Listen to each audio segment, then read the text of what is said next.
খুব শখ করে এই পেজটা খুলেছিলাম, কিন্তু কতদিন আর কন্টিনিউ করতে পারবো জানি না। আর পেজের যে অবস্থা তা দেখে তো আমি খুবই হতাশ। তারপরেও আসসালামু আলাইকুম এভরিওয়ান, আমি চলে আসলাম আপনাদের সঙ্গে একটু কথা বলার জন্য। আমার মনে হয় আমি আগামী 2 সপ্তাহের মতো আমার পেজে একদমই অ্যাক্টিভ থাকতে পারবো না। এমনিতেই পেজে আমার রিচ নেই তেমন, খুবই ছোট একটা পেজ, তার উপর 2 সপ্তাহ আমি সময় দিতে পারবো না। তার কারণ হচ্ছে আমার ভার্সিটিতে আমার এক্সাম শুরু হয়ে গিয়েছে, সো এখন তো একটু পড়াশোনায় মন দিতেই হবে। না পড়লে অ্যাটলিস্ট পরীক্ষার খাতায় কিছু লিখতে তো হবে, সেটা না পড়লে এখন কিভাবে সম্ভব। তো এই যে প্রথমের দিকে তোমরা যে ফুটেজটা দেখলে সেটা হচ্ছে আমার শনিবারে ভার্সিটিতে যাওয়ার সময় আমি রাস্তায় করেছিলাম ভিডিওটা। আর এই যে এখন আমি লাউয়ের ছোলা ছিলে নিচ্ছি। আমি আজকে এটা দিয়ে খুব মজার একটা ভর্তা বানাবো, সেটাও তোমাদের সঙ্গে শেয়ার করব।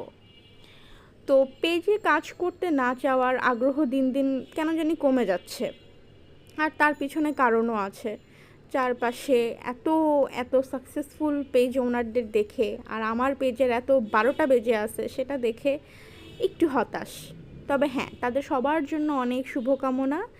যারা এগিয়ে যাচ্ছ তাদের জন্য বেস্ট অফ লাক। তোমাদের দেখে হিংসা হয় না, তবে আমি এত কষ্ট করতেছি, আমার কেন কিছু হচ্ছে না এটা ভেবে একটু কষ্ট লাগে। তারপর এই যে পরীক্ষা শুরু হয়ে গিয়েছে, এখন বেশ কিছুদিন থাকতে পারবো না অ্যাক্টিভ, কারোর সঙ্গে কমিউনিকেশন কমে যাবে, হয়তো পেজের রিচটা এঙ্গেজমেন্টটা আবারও অনেক কমে যাবে, এমনিতেই এত কম। তো এই কারণে আর কি তোমাদেরকে জানিয়ে দেওয়া। আর চলো এখন বলি তোমাদেরকে যে আমি এই ভর্তাটা কিভাবে বানালাম।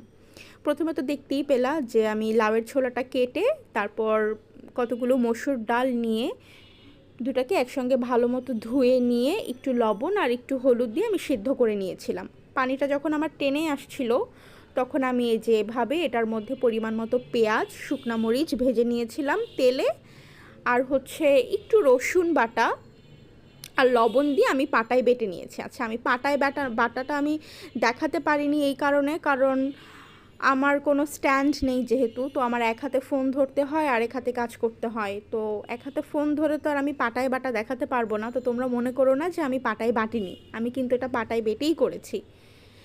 আর ভর্তার মজা কিন্তু পাটায় বাটা ভর্তায় অনেক মজা। তোমরা চাইলে অনেকে যাদের সময়ের স্বল্পতার জন্য তারা হচ্ছে এটাকে ব্লেন্ড করে নিয়ে তারপর তেলে দিতে পারো, কিন্তু আমি বেটে তারপর এটাকে তেলে দিয়েছি। আর এই যে আমার সন্ধ্যার সময় পরীক্ষা শেষ হয়েছে, এটা হচ্ছে আমার বাসায় ফেরার